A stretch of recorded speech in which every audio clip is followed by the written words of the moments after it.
बिहार के सहरसा के धमारा घाट railway station पर 37 लोगों की ट्रेन से कटकर मौत हो गई, जबकि 2 दर्जन से ज्यादा लोग घायल हो गए।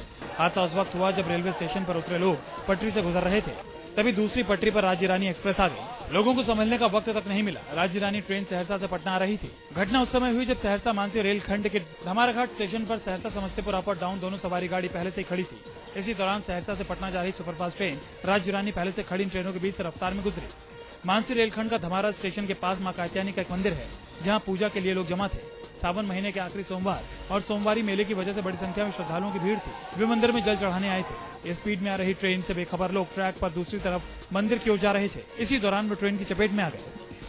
दुखद है और मुझे गहरा दुख है, आज इतने लोग दुर्घटना के शिकार हो गए हैं। 3 दर्जन लोगों के ट्रेन हादसे में मौत के बाद लोगों का गुस्सा आसमान पर पहुंच गया। एक तरफ राहत बचाव का कार्य चल रहा था तो दूसरी ओर आक्रोशित भीड़ ने ट्रेन के कई डिब्बों में आग लगा दी।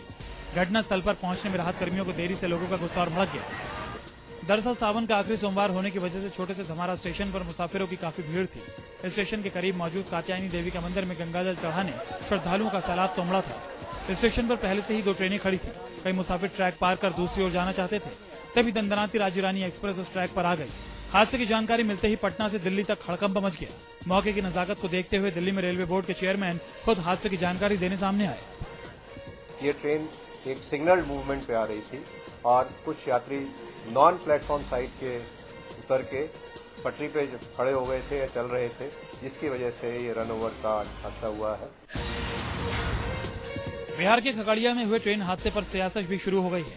एलजेपी सुप्रीमो रामविलास पासवान ने बिहार के सीएम नीतीश कुमार से इस्तीफा मांगा है। खगड़िया में हुए रेल हादसे के बाद से नीतीश सरकार विपक्ष के निशाने पर आ गई है। लालू यादव और रामविलास पासवान समेत बीजेपी ने नीतीश प्रशासन को हादसे के लिए जिम्मेदार ठहराया है। और नीतीश कुमार की सरकार को इस्तीफा देना चाहिए। बिहार सरकार को अब अपने पद पर रहने का कोई अधिकार नहीं है। कोई प्रबंधन नहीं किया गया, बिल्कुल नेग्लेक्ट किया गया होगा, चाहे राज्य सरकार हो या रेल प्रशासन हो। राज्य सरकार को भी वहाँ व्यवस्था ऐसी बनानी चाहिए थी। स्टेशन पर बड़ी भीड़, धमारा उतर कर ही लोग कात्यायनी मंदिर जाते। विपक्ष के हमले पर जेडीयू अध्यक्ष शरद यादव ने नीतीश सरकार का बचाव किया है। इसमें कोई रेल या स्टेट गवर्नमेंट के नहीं, वो स्टेशन ही बहुत छोटा है। गुजरात के मुख्यमंत्री नरेंद्र मोदी की तारीफ करने पर आरजेडी सुप्रीमो लालू प्रसाद यादव के साले साधु यादव को कांग्रेस पार्टी से बाहर का रास्ता दिखा दिया गया है। आरजेडी को छोड़कर कांग्रेस का दामन थामने वाले साधु यादव ने शुक्रवार को गुजरात जाकर नरेंद्र मोदी से मुलाकात की थी और पीएम पद के लिए नरेंद्र मोदी को राहुल गांधी से ज्यादा असरदार नेता करार दिया था। नरेंद्र मोदी से मुलाकात के बाद उनकी तारीफ और राहुल सोनिया के खिलाफ कड़ी टिप्पणी करने के बाद करीब करीब तय माना जा रहा था कि साधु को कांग्रेस पार्टी से बाहर कर दिया जाएगा। देश के कुर्सी पर वो आ रहे हैं तो सबको मिर्ची लग रही है। सबको पता है कि नरेंद्र भाई मोदी देश के प्रधानमंत्री बनने जा रहे हैं। कांग्रेस पार्टी को मिर्ची लग रही है कि कहां से आ रहे हैं।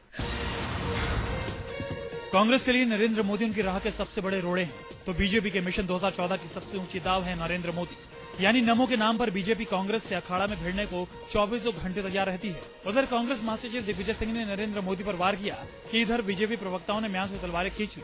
दिग्विजय सिंह के मोदी को फांसीवादी करार दिया तो बीजेपी प्रवक्ता ने कांग्रेस को जड़ से साफ करने की चेतावनी दे डाली।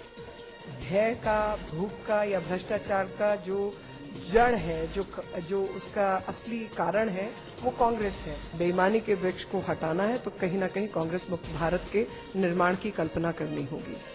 बीजेपी प्रवक्ता मीनाक्षी लेखी के इस पलटवार में मोदी की छवि को चमकाते रहने की अहम जिम्मेदारी दिखती है। लेकिन दिग्गी राजा क्या मीनाक्षी के इस वार से खामोश बैठ जाएंगे? दिग्गी का सियासी इतिहास इसके खिलाफ है। कांग्रेस महासचिव दिग्विजय सिंह की जुबान से तीर निकले और सियासी हंगामा न हो, ऐसा भला कैसे हो सकता है? इस बार दिग्गी राजा ने ट्वीट किया है कि मोदी फांसीवादी है। बीजेपी के स्लोगन कांग्रेस मुक्त भारत पर हमला बोलते हुए दिग्विजय सिंह ने ट्वीट किया है कि बीजेपी का पहले का नारा था भय, भूख, भ्रष्टाचार मुक्त भारत। अब मोदी का नारा है कांग्रेस मुक्त भारत। अब मोदी के बीजेपी के लिए भय, भूख, भ्रष्टाचार मुक्त भारत कोई मुद्दा नहीं। क्या इस पर बीजेपी की थिंक टैंक या फिर बीजेपी प्रवक्ता जवाब देंगे? क्या नरेंद्र मोदी अब बीजेपी का कांग्रेस मुक्त भारत का नारा फांसीवादी नहीं है? कांग्रेस के इस ऐलान के बाद कि मोदी पर सिर्फ चुने हुए नेता ही बयान देंगे, लगता है दिग्विजय सिंह ने मोदी के खिलाफ अकेले ही मोर्चा खोल दिया है। आतंकी अब्दुल करीम टुंडा दिल्ली पुलिस की पूछताछ में रोज नए खुलासे कर रहा है। लश्कर-ए-तैयबा की बम मशीन अब्दुल करीम उर्फ टुंडा ने पुलिस को बताया कि वो एक्स ISI चीफ हामिद गुल से 1995 से मिला था। ISI ने ही टुंडा को दाऊद इब्राहिम से मिलवाया था। टुंडा का एक बेटा अब्दुल वारिस आतंकी गतिविधियों से जुड़ा है। अब्दुल वारिस जम्मू और कश्मीर में पकड़ा गया, उसे 8 साल की सजा हुई। 1995 में टुंडा पाकिस्तान से सऊदी अरब चला गया। सऊदी अरब में उसकी मुलाकात ISI एजेंट से हुई। पाकिस्तानी ISI एजेंसी लश्कर की ही तंजीम है। टुंडा का हर खुलासा पाकिस्तान को बेपर्दा कर रहा है। आतंक की पाठशाला चलाने वाला यह आतंकी दिल्ली पुलिस के सामने और भी कई चौंकाने वाले राज फाश कर सकता है। देश का सबसे खूंखार आतंकी अब्दुल करीम टुंडा का गुजरात कनेक्शन सामने आया है। अब्दुल करीम टुंडा की दूसरी शादी अहमदाबाद के दाने लिमदा में रहने वाली तस्नीम से हुई थी, लेकिन पिछले 23 सालों से तस्नीम का परिवार से कोई संपर्क नहीं है। अब्दुल करीम टुंडा के साले और तस्नीम के भाई रफीक शेख का कहना है कि अगर उसका बहनोई गद्दार है या देशद्रोही है तो उसे सख्त सजा मिलनी चाहिए। रफीक शेख का कहना है कि जब उसकी बहन की शादी हुई थी तो उनको अंधेरे में रखा गया था।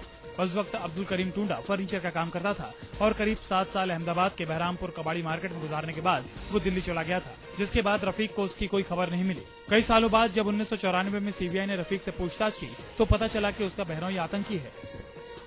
इसको पे कोई शक नहीं हुआ, वो शक जैसा काम ही नहीं हुआ। अपने को शंका पड़े कि दिल्ली गए, उसके बाद 94 में CBI आई, जब मुझे पता चला कि ये इंसान इतना डेंजर है। दिल्ली के विवेक विहार में हुई 4 लोगों की हत्या के मामले में पुलिस अब तक खाली हाथ है। दिल्ली पुलिस के मुताबिक लुटेरों ने बजरंग लाल बुकाड़िया नाम के एक शख्स, उनके 2 कर्मचारियों और एक ड्राइवर की हत्या कर दी है। हत्या लूटपाट के इरादे से की गई है। वारदात उस वक्त हुई जब घर के बाकी सदस्य राजस्थान गए हुए थे। शुरुआती तफ्तीश में पता चला है कि आज सुबह जब पड़ोसी घर में पहुंचे तो घर में कोई हलचल नहीं थी। घर का दरवाजा नहीं खुला और इसकी सूचना पुलिस को दी गई। पुलिस जब घर के अंदर पहुंची तो पाया कि 4 लोगों की लाशें पड़ी हैं, जिसमें एक मालिक और 3 नौकर हैं। उनके शरीर पर चोट के निशान थे और उनके हाथ पांव भी बंधे हुए थे। कि एक ड्राइवर था, 2 नौकर थे, सबको कमरे में ले जाके बंद किया या कैसे किया पता नहीं। मेरे ब्रदर हैं, उनको तो कुर्सी पे बांध करके मर्डर किया हुआ है और जो नौकर और ड्राइवर हैं उनको नीचे जमीन पे वो लेटे हुए हैं। दिल्ली के लक्ष्मी नगर में मां बेटी की उनकी फ्लैट में अज्ञात हमलावरों ने गला रेत कर हत्या कर दी। पुलिस के मुताबिक दोनों की हत्या लूटपाट के इरादे से की गई है। हालांकि पुलिस इस सनसनीखेज हत्याकांड में दूसरे पहलू से भी जांच में जुटी है। इस फ्लैट में सिर्फ मां बेटी ही रहती थी। दोनों के पति का देहांत हो चुका है। हत्या की खबर मिलने के बाद मौके पर पहुंचे बुजुर्ग महिला के दामाद के मुताबिक उनकी सास की किसी से रंजिश नहीं थी। फ्लैट में बिखरे सामान भी इस बात की गवाही दे रहे हैं कि मां बेटी की हत्या लुटेरों ने ही की है। हत्या की वजह चाहे जो रही हो, लेकिन इससे इतना तो साफ हो गया कि दिल्ली वासियों की सुरक्षा का भरोसा दिलाने वाली राजधानी पुलिस के दावे कितने खोखले हैं। पुलिस वाले उठा के लेके जा रहे हैं, भागा है, गोली करना रहती है, बाकी पता नहीं लगा। फिर किसी से उत्तर प्रदेश के शामली में यूपी पुलिस की गुंडागर्दी का मामला सामने आया है। दरअसल धड़ल्ले से चल रही गैस की कालाबाजारी के चलते उपभोक्ताओं को गैस नहीं मिल पा रही है। समय पर गैस न मिलने से गुस्साए उपभोक्ताओं ने गैस एजेंसी के खिलाफ मुजफ्फरनगर मार्ग पर जाम लगाकर नारेबाजी शुरू कर दी। जाम लगने की सूचना पर मौके पर पहुंची पुलिस ने विरोध प्रदर्शन कर रहे उपभोक्ताओं को पकड़कर पहले तो जमकर थप्पड़ों से पीटा और फिर उनसे उठक बैठक लगवाई। इतना ही नहीं, सरेआम लोगों को अश्लील शब्द कहकर उन्हें धमकी भी दी गई। प्रशासन जब अपने आप पे आएगी ना तो दिमाग सही हो जाएगा। एक मुकदमा लिखा दूं, उसके बाद तुम्हारे माँ बाप और दादा परदादा सब घूमते फिरेंगे कि साहब बच्चा है। INS सिंधु रक्षक में आग लगने की वजहों के बारे में रक्षा मंत्री A.K. एंटनी ने शुरुआती जांच का हवाला देते हुए कहा है कि युद्ध सामग्री में विस्फोट की वजह से आग लगी थी। पिछले हफ्ते मुंबई में INS सिंधु रक्षक हादसे को लेकर एंटनी ने आज राज्यसभा में बताया कि ऐसा लग रहा है कि युद्ध सामग्री में विस्फोट की वजह से आग लगी, लेकिन फॉरेंसिक जांच रिपोर्ट आने के बाद ही ठोस रूप से कुछ कहा जा सकता है। इसके साथ ही एंटनी ने यह भी बताया कि विस्फोटक की तीव्रता और पनडुब्बी को पहुंचे नुकसान से ऐसा लगता है कि सिंधु रक्षक पर मौजूद 3 अधिकारियों समेत 18 नौसैनिकों के बचे होने की उम्मीद नहीं के बराबर है। एंटनी ने कहा कि पनडुब्बी को सतह पर लाने की कोशिश की जा रही है। इसके लिए रूस ने भी मदद की पेशकश की है, जहां पनडुब्बी की मरम्मत की गई और उसे अपग्रेड किया गया था। मुंबई की लाइफलाइन कही जाने वाली लोकल में एक विदेशी महिला पर ब्लेड के हमले का सनसनीखेज मामला सामने आया है। महिला अमेरिकी नागरिक है। मामला रविवार शाम करीब 4:30 बजे का है, जब पीड़ित विदेशी महिला चर्चगेट रेलवे स्टेशन से गोरेगांव की तरफ जा रही थी। तभी महिलाओं के लिए रिजर्व फर्स्ट क्लास डिब्बे में करीब 30 साल का युवक मरीन लाइन से चढ़ा। उसने विदेशी महिला का पर्स छीनने की कोशिश की। पर्स छीनने में कामयाब नहीं होने पर युवक ने महिला पर ब्लेड से हमला कर उसे घायल कर दिया। महिला के घायल होने पर युवक महिला का आईफोन लेकर चर्नी रोड स्टेशन पर उतरकर फरार हो गया। पीड़ित महिला का नाम मिशेल है और वो पिछले 16 महीने से मुंबई में रह रही है। फिलहाल चर्चगेट GRP पुलिस ने मामला दर्ज कर आरोपी की तलाश शुरू कर दी है। फिल्म अभिनेता सलमान खान के हिट एंड रन केस में आज सजा सुनाने संबंधी याचिका पर सुनवाई 5 सितंबर तक के लिए टाल दी गई। इस मामले में सुनवाई IPC की धारा 304 के सेक्शन 2 के तहत जारी है। हिट एंड रन केस में अगर सलमान खान दोषी साबित होते हैं तो उन्हें 10 साल तक की सजा हो सकती है। इससे पहले सलमान ने सेशन कोर्ट में गैर इरादतन हत्या के मामले को न चलाए जाने की अपील भी की थी, जिसे खारिज कर दिया गया था। सलमान खान पर आरोप है कि 28 सितंबर 2002 की रात उन्होंने बांद्रा में फुटपाथ पर सो रहे 5 लोगों को कुचल दिया था, जिसमें से एक की मौत हो गई थी और 4 लोग घायल हो गए थे। 11 साल से चल रहे इस मामले में मुंबई पुलिस पर भी सलमान को राहत देने का आरोप लग चुका है। किसी जमाने में मुंबई के वर्ली के पौष इलाके में रहने वाली बुजुर्ग पत्रकार सुनीता नाइक आज फुटपाथ पर रहने को मजबूर है। 1964 से 1970 तक गृहलक्ष्मी मैगजीन की संपादिका रही सुनीता के पास कभी 2 फ्लैट थे, लेकिन आज वर्सोवा में गुरुद्वारे के लंगर में खाना खाती हैं और वहीं फुटपाथ पर अपने कुत्ते के साथ जिंदगी गुजार रही हैं। उम्र के इस पड़ाव पर सुनीता ये भी बता पाने में सक्षम नहीं है कि आखिर उनके साथ क्या हुआ। कई बार पूछे जाने पर उन्होंने सिर्फ इतना कहा कि उनके किसी कर्मचारी ने गड़बड़ की है, लेकिन ये गड़बड़ी क्या है, सुनीता ने इसका कोई जवाब नहीं दिया। अलबत्ता सुनीता ने इतना जरूर बताया कि उन्हें गृह मंत्री सुशील कुमार शिंदे ने एक बार 1 लाख रुपए की मदद दी थी।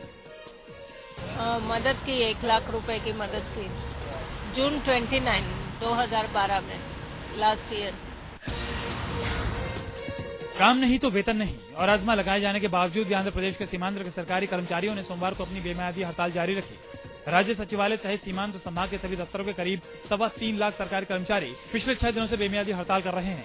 ये लोग आंध्र प्रदेश के बंटवारे का विरोध कर रहे हैं, जिसकी वजह से सरकारी कामकाज पूरी तरह से ठप हो गया है। यही नहीं, सीमांध्र के 13 जिलों में पिछले 19 दिनों से स्कूल कॉलेज बंद हैं और परिवहन निगम के कर्मचारी भी डिपो से अपनी बसें नहीं निकाल रहे हैं। सरकारी कर्मचारियों के बेमियादी हड़ताल से हो रहे नुकसान को देखते हुए आंध्र सरकार ने हड़ताली कर्मचारियों के खिलाफ आजमा लगाने का ऐलान करते हुए काम नहीं तो वेतन नहीं का आदेश जारी किया है। इसके बाद ये समझा जा रहा था कि शायद कर्मचारी सोमवार से काम पर वापस लौटेंगे, लेकिन आज भी दफ्तर सूने रहे। पिछले लगभग 82 दिनों से लापता एक्ट्रेस साई शीर्षा का अब तक कोई सुराग नहीं मिल पाया है। इस बाबत एक्ट्रेस के पिता ने हैदराबाद के बंजारा हिल्स पुलिस स्टेशन में गुमशुदगी की रिपोर्ट दर्ज कराई है। दरअसल 18 साल की शीर्षा अपनी फिल्म लव अटैक की शूटिंग कर रही थी। बकौल पिता शीर्षा शूटिंग सिलसिले में मई से शहर से बाहर थी और उसने शूटिंग में कुछ वक्त और लग जाने की बात कही थी, लेकिन इतना वक्त बीत जाने के बाद भी शीर्षा नहीं लौटी। यहाँ तक कि एक्ट्रेस का मोबाइल भी बंद है। वही मामले में पुलिस कुछ और भी दावे कर रही है। पुलिस की माने तो शीर्षा के माता पिता उसके फिल्मों में काम करने के खिलाफ थे और उसकी जल्द शादी करवा देना चाहते थे, जिससे नाराज होकर शीर्षा भाग गई है। फिलहाल पुलिस ने पिता की तहरीर पर गुमशुदगी का मामला दर्ज कर दिया है। GSLV D5 प्रक्षेपण स्थगित कर दिया गया है। प्रक्षेपण की अगली तारीख का ऐलान जल्दी किया जाएगा। स्वदेश निर्मित इस प्रक्षेपण यान के निर्माण में लगभग 160 करोड़ रुपए खर्च लगे हैं। इस रॉकेट का वजन 414 किलोग्राम है और इसमें क्रायोजेनिक इंजन लगा है। इस इंजन को स्वदेश में भी बनाया गया है। इंजन में हाइड्रोजन और ऑक्सीजन प्रक्षेपित करने से पहले भरा जाएगा।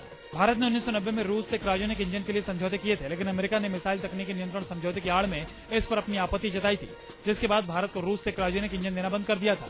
ऐसे में भारत के वैज्ञानिकों के पास स्वदेश में क्रायोजेनिक इंजन विकसित करने के अलावा और कोई चारा नहीं बचा था।